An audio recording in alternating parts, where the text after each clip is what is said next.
Hello and welcome to Flippin Through, the internet's #1 Mad Magazine news, review, and interview channel. And guys, I'm flying pretty high. I'm filming this on Wednesday. I don't know, October 28th or something. The day after I had Tom Richmond and Desmond Devlin on my channel. And it was so awesome. If you haven't seen that live stream, check it out. Maybe I'll put the card there. I might also forget. Anyway, it was a lot of fun having both of them on. It was a live stream format, and I think I'm going to try to make future interviews in that live stream format. I think the one with them was pretty great. The one with Andrew Goldfarb was super fun too, and that way, if you have questions for these artists or writers, you can ask them, and we can move the conversation along that way as well. With that, actually, I should say I got a glut of new subscribers. Here we are. I'm at 199 subscribers. I am one away. Hold on. Let me refresh it. Maybe it. Okay, I am one away, and when I reach that beautiful round number of 200, hey, what's going on? Sorry about that. When I reach that beautiful round number of 200, I'm going to be reviewing issue number 200. And I kind of have a plan for celebrating those milestones. At issue 100, I did, or at 100 subscribers, I did issue 100. At 200, 200. But then at 500, I run out. And that's also a nice midway point to the large goal of 1,000 subscribers. And if I make it there, I'm going to... I think I need to get a copy of Mad Magazine #1 if I make it to 1,000 subscribers. So I'm saying it now. I'm setting that goal. You know what? If my wife doesn't like it, well, I guess the Mad Magazines will have to keep me warm at night.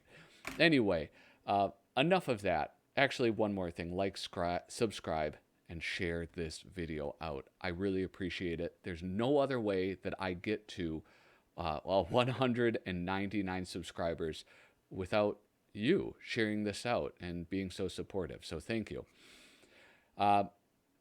This is Mad Magazine issue number 59 from December 1960. Our price, 25 cents, which is indeed cheap.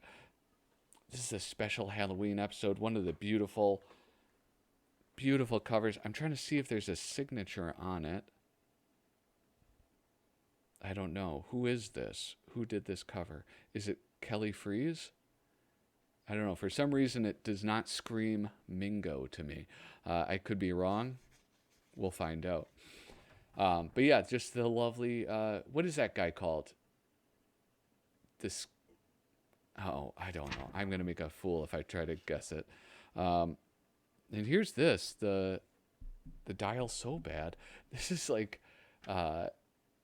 this picture has gotten around a lot. I feel like they used this picture in a lot of Mad promo stuff, reprinted it a lot.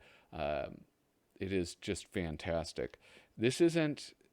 Oh, the photo is by Lester Krauss, not Irving Schild.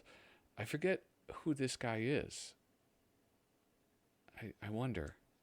I'm sure I could find that out very quickly and easily just by going to madcoversite.com. That is an unpaid promotion of the website by Dave Guilford. So, vital features, if Doctors Advertised, that's not a lot to go on. That's not a lot to go on at all. These thumbnails are especially small. Oh. Bob Clark, Sideshow, Modern Freaks, Al Jaffe, complete historical quotes. I don't know. TV's Wonder Dog. That's Jack Davis. Commercial Roulette. Let's guess it's old Lester Krauss who did the photography on the Dial commercial. New service organizations. Gosh, these things are like impossible to guess. And there's so many. This is a really big issue. Was it longer than... I don't know. Why? That's not creepy. Oh my gosh. Are these homemade? All right. Uh, Here's a great idea. Why not offer Alfred E. Newman Halloween costumes to mad trick-or-treaters this year? Enclosed is a photo of the two types of costumes we propose. The right one is a conventional costume, a mask, and on the left is a Mardi Gras walk-along. Oh my gosh. They would both come in a full range of sizes, and they would be sold throughout the country. What do you think? Bill Wimmer, sales manager, Collegeville Costumes, Collegeville, PA. Oh, I wonder if Collegeville Costumes still exists.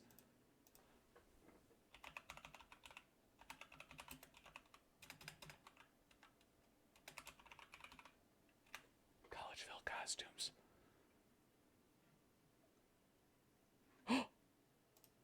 Guys, hold on. I got to go over to the web browser. Look it. Is this it? Location? Is this in PA? This is in PA. They still exist. They have a contact us. Oh. Wait. Is now Collegeville Costumes. Oh.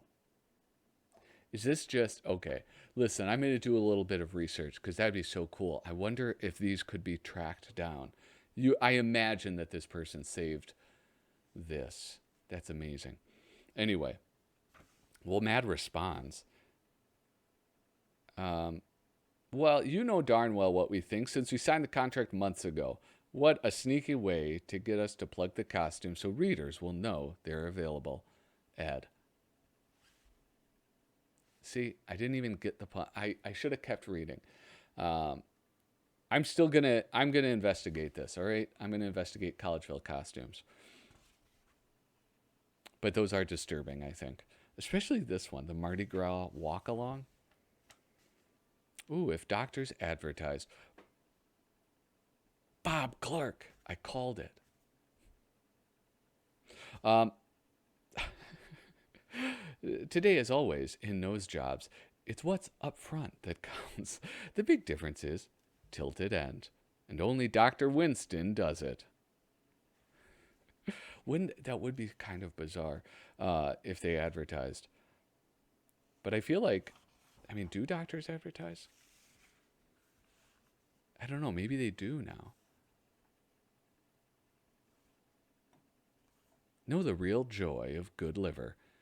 Hand me my scalpel, Shirley. Move up to Schlitz MD. Oh my goodness. Here we have exactly what I've always wanted. This is a Dave Berg feature that I will not skip. I'm going to take some time and look at this one. There is always a certain fascination to a sideshow that exhibits freaks because these unfortunate people are so different from what we consider normal physical standards. Today, what with mediocrity and conformity setting the normal social standards by which we live, the way we figure it, there would also be a certain fascination to the mad sideshow of modern freaks, writer and artist Dave Berg.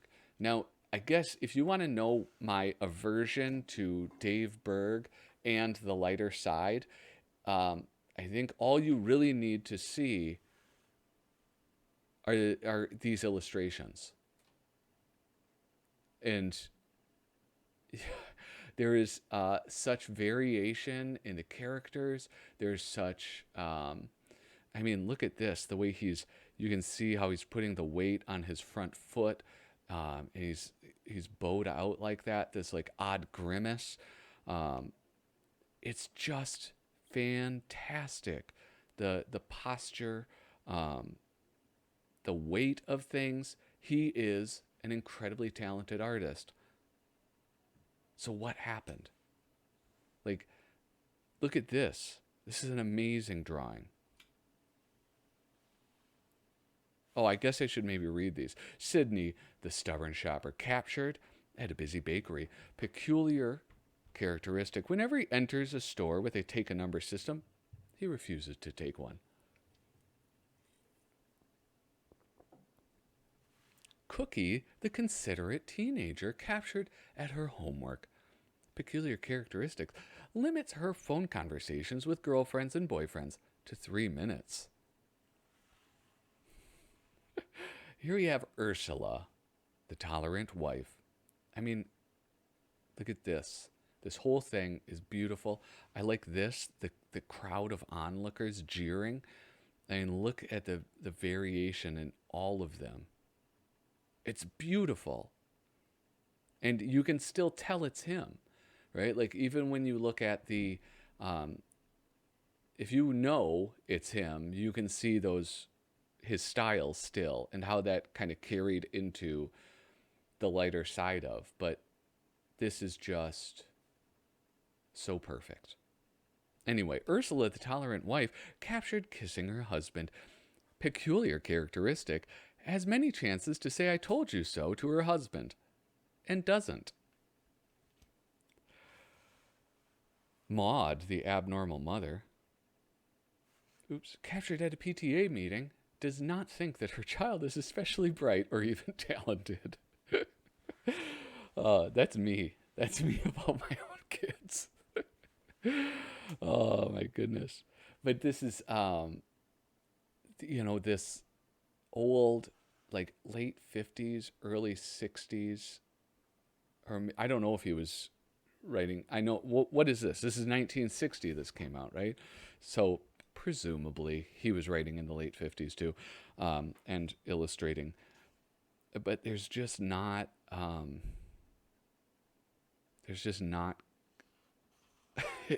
the new stuff. His stuff later in life just does not hold a candle to it at all.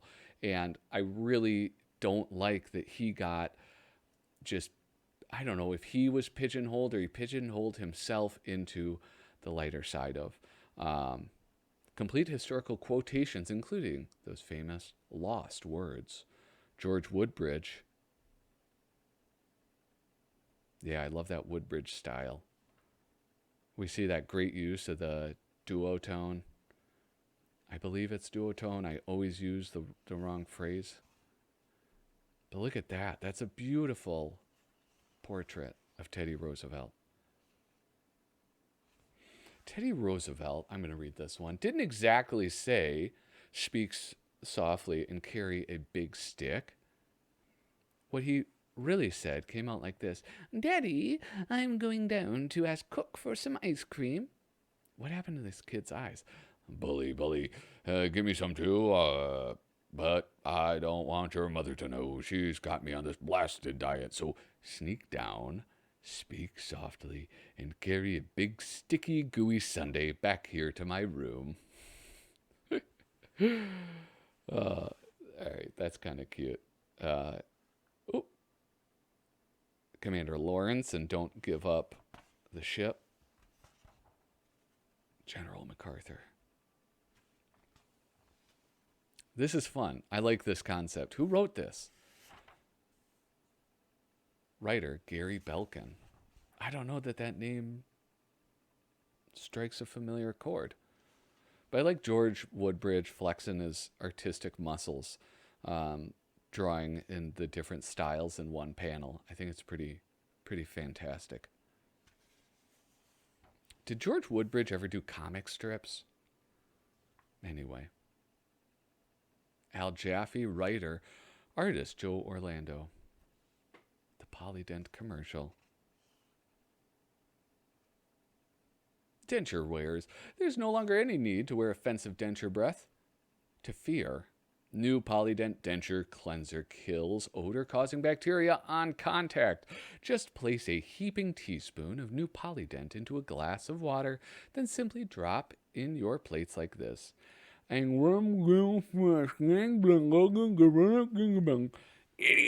You weren't supposed to drop. You're supposed to drop these 2 plastic discs into the glass, not your own plates. Oh, that poor guy. I'm sure it would have been funnier had I read it correctly. Don Martin, the Safecrackers. Mort Drucker and Larry Siegel. TV's Wonder Dog Lizzie. I think I got this one wrong too.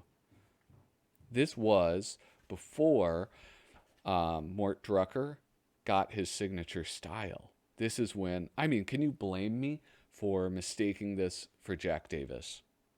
I don't think you can. I think that would be unfair of you to blame me for that. It's beautiful, though. I like this, though, because he's using that zipatone, duotone, whatever tone. It's just so beautiful to look at. How to get complete newspaper coverage. This is one of those things that you really got to, you really have to dig into, because I mean, look at it. So I'm just gonna, I apologize, move on past that. But writer is Frank Jacobs, and artist is Joe Orlando. I always feel bad for the writers because it's hard for, I think, writers to get their name out. Maybe that's just my incorrect perception of it. But I don't know. I can't help but think that. I think partly because, like, unless it's a writer who is writing a specific gag, it's harder to recognize their style. Right? So, like, you have those people that were writing TV parodies. You have the people who are writing, I don't know, like fake ads, or I guess those recurring things. So if it's a recurring feature, you start to recognize the name because they always write it. Like Kevin Kenny, who wrote that Dewey Derwin. It's like, well, his name, I see it every time with the exact same set of characters. That's easy for me to remember. Whereas like artists, their style is it's more apparent just because of, I mean, it's a visual medium. That's why. Commercial, Roulette, with written or drawn by Bob Clark, Gary Belkin. But here's the other thing. Who did the photographs? Because these are all photographs of hands. Nobody can draw a hand that good. It's just not possible. But this is like that old gag where you would, I mean, I don't know if this was the first, probably not, but you would see it where it's, the commercials tell a story as you change the channel, right? Bumblebee, that's how like Bumblebee communicated, right? It's like he kept changing the channel, and that's how, he got his message across. You see it in movies a lot too. What movie did I see that in? It's a pretty common gag, and I think it's one that I can move past. How they spent their summer. I remember, well, if I recall, this is something that Dick DiBartolo had done recently. Not recently, at one point in his career, where it was like a series, I think maybe it was Letters from Santa to Kids. It was in a previous video. Every year when school starts again, teachers always ask their pupils to write compositions on what they did over the summer. It happens to everybody who ever went to school, and that means it happened to celebrities when they were kids, too. Here, then, are some enlightening compositions by famous people on how they spent their summer. Frank Costello. I refuse to write this composition on the grounds that it might tender to incinerate me.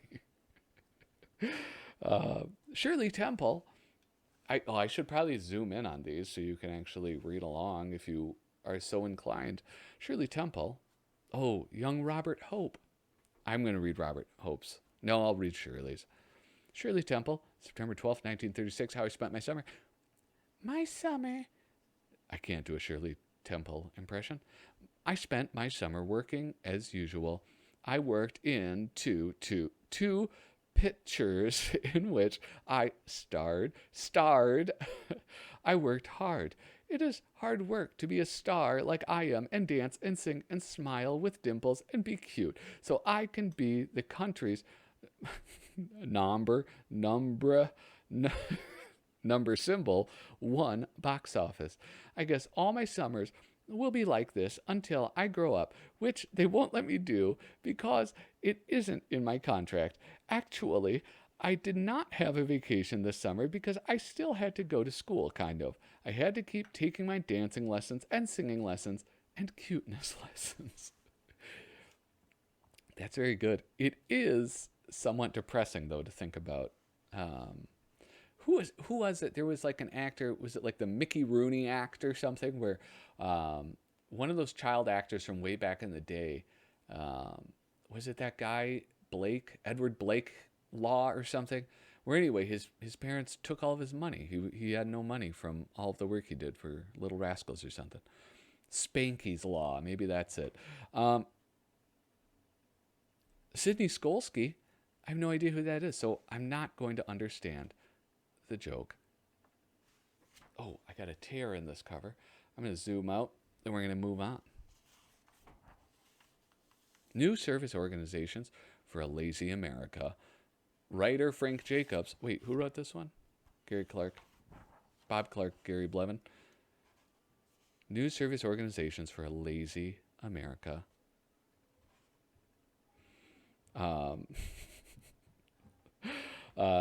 Artist Joe Orlando. Writer Frank Jacobs. I got no problem with my wife since I called Gribley's. He's a smart husband. He knows better than to argue with his wife. He knows he'd only exert himself unnecessarily. He knows he'd end up exhausted, ulcer-ridden wreck, and mainly, he knows he'd lose. That's why he called in Gribley's wife-arguing service. Only Gribley servicemen possess these qualifications. A set of lungs guaranteed and certified by the Mayo Clinic in Minnesota. That's a Minnesota clinic. All right? So you guys can thank me for this joke. There's a lot of gags in this one, all about. Oh yes, look at this was a nearly blank page. Dear Mr. Gaines, the publisher, please excuse my son, the editor, for not putting anything on this page, but he was homesick today. Sincerely, Mrs. Feldstein. And now I remember. Okay, this was part of the. I saw this and I was like, wait, have I done this issue before? And no, I did not. But parts of this issue were in the Worst of Mad that I had reviewed on this channel, which I kind of decided to stop doing the super specials and all of that because, well, of this problem precisely. Is that it then some of this stuff is a rehash of episodes I've done before then. Like this, the future World War II films. The Parent, from the ages of 21 to 60, by Alan Jaffe, M-A-D-D-A-D, Phys-T. Artist, Wally Wood. Writer, Al Jaffe. Look at this. This is a treat right here. And, oh man, this is the one we went through before, though. That's probably why I like it so much. But it's like this progression of the person aging is just like, it's so amazing because you can really see his skill, right? I mean, it's like, I can't imagine drawing a person aging is an easy endeavor. However, I guess it probably is made easier when you are drawing them all from profile. But I don't know. I just love how, look at how he sort of slumps down lower and lower. And then she slumps up. I don't know. It's just the way that the shapes transform throughout the panel is just, it's fascinating. I love that so much. And then, the doting parents. The second week, the 6 p.m. bottle, the 11 p.m. bottle, the 2 a.m. bottle, the 6 a.m. bottle. The fourth week, baby screaming, jumps out, gets its own damn bottle. Oh my goodness.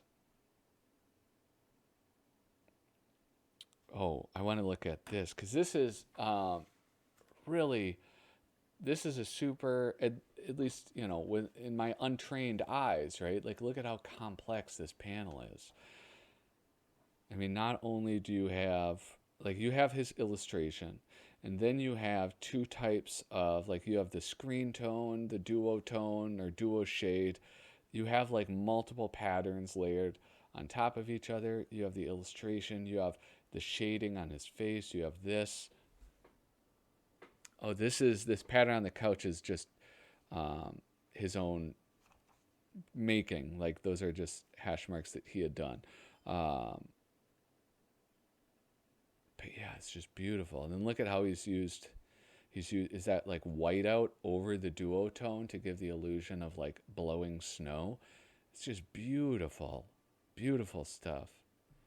And then also up here with the unfolding of the centerfold and how he's like building in those shadows using it. Oh, here we go again with that sort of, now it's not blowing snow, it's smoke from the fire, or from supper, and you have the colander pouring out. It's just, it's beautiful. It is beautiful.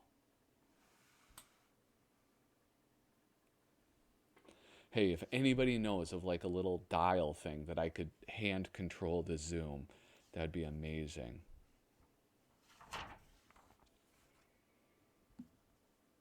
Yeah, this is absolutely, I mean, like, if you wonder, which you shouldn't, you should never wonder why people just go gaga over Wally Wood. I mean, it's just, the teenager's parents continued.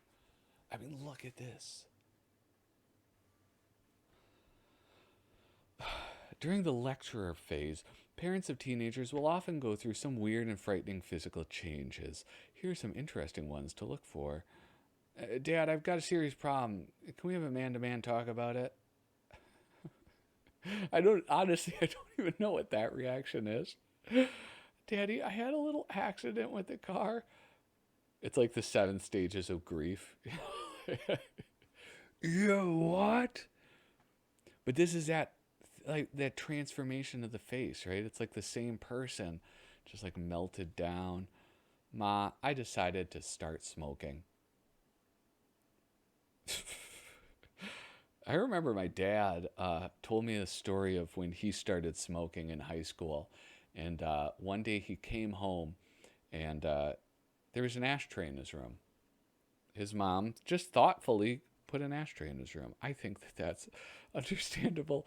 I just started looking at this one. Ma, I decided to quit medical school and be a clam digger. Just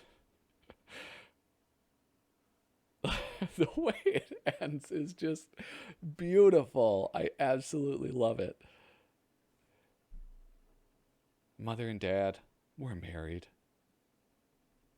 You kids have our blessing. And we're coming to live with you. Yeah, I wonder if there are any good compendiums or like omnibuses of Wally Wood's artwork.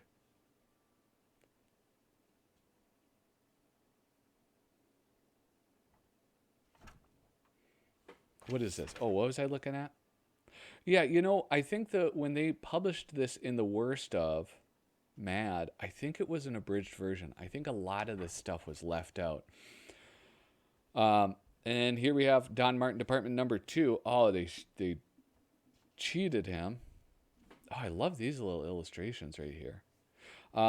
Like MAD, it's not so much for the Beat generation. Are the millennials like the new Beat generation? I don't know.